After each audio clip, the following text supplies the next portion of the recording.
Welcome to my recite palette. இன்றைக்கி Maggi noodles வந்து அந்த மசாலா இல்லாமல் நம்மளே ஓனாக எப்படி செய்கிறது, டேஸ்ட்டாக செய்கிறதுன்னு பார்க்கலாம். அதுக்கு ஒரு பெரிய வெசலில் அகலமான பாத்திரத்தில் ஆயில் ஒரு 6 to 7 டேபிள் ஸ்பூன் ஊற்றிட்டு நல்லா சூடானதுக்கப்புறம் பெரிய வெங்காயம் வந்து சின்ன சைஸ் நான் 2 எடுத்திருக்கேன். அதை நல்லா பொன்னிறமாக வதக்கிட்டு 1 டேபிள் ஸ்பூன் இஞ்சி பூண்டு பேஸ்ட் போட்டு அது பச்சை வாடை போகிற அளவு நல்லா வதக்கிக்கோங்க. அப்புறம் வந்து ஒரு 5 மீடியம் சைஸ் தக்காளியும் ஒரு சிகப்பு கேப்சிகம் ஒரு பாதி எடுத்து நல்லா அரைச்சி வச்சுருக்கேன். அதை சேர்த்து நல்லா எண்ணெய் பிரிகிற அளவுக்கு வதக்கிக்கணும்.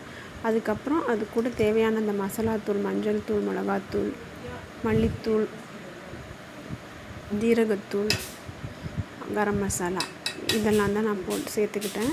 அப்புறம் மிளகுத்தூளும் இதெல்லாம் போட்டு நல்லா மிக்ஸ் பண்ணிவிட்டு ஒரு 2-3 நிமிஷம் அந்த மசாலாவோட ஸ்மெல் போகிற வரைக்கும் வதக்கிக்கணும் நல்லா அது.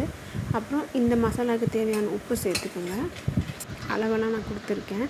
அதுக்கப்புறம் நீளமாக நறுக்கின காய்கறிகள், கேரட்டு, கேப்சிகம், கேபேஜ் எல்லாம் சேர்த்து நல்லா வதக்கிக்கோங்க. இதுவும் அந்த காய்கறி கொஞ்சம் வதங்குற அளவுக்கு ஒரு 2-3-4 நிமிஷம் வதக்கிட்டு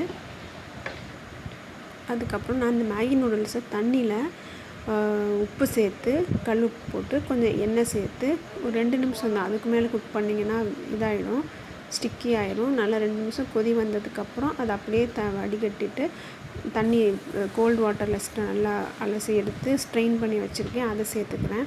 நல்லா அந்த மசாலா கூட மிக்ஸ் பண்ணிவிட்டு இதுக்கப்புறம் இப்போ தேவையான உப்பு நான் சேர்த்துருக்கேன். ஏன்னா அதில் உள்ள உப்பு சரி வராது, அது அந்த நூடுல்ஸில் உப்பு இல்லாமல் இருக்கும். ஸோ அதுக்கு தேவையான உப்பு சேர்த்து அதையும் நல்லா அந்த மசாலா, காய்கறி எல்லாத்தோடையும் சேர்த்து மிக்ஸ் பண்ணிட்டிங்கன்னா ஒரு அருமையான நூடுல்ஸ் ரெடி. இது எல்லாருக்கும் பிடிக்கும். இதை செஞ்சு பாருங்கள். செஞ்சு பார்த்துட்டு எப்படி இருக்குன்னு சொல்லுங்கள்.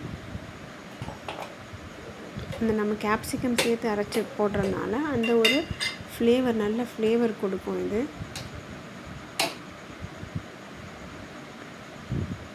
இந்த வீடியோ உங்கள் எல்லாருக்கும் பிடிச்சிருக்குன்னு நினைக்கிறேன். லைக் பண்ணுங்கள், ஷேர் பண்ணுங்கள், சேனலுக்கு சப்ஸ்கிரைப் பண்ணுங்கள். தேங்க்யூ.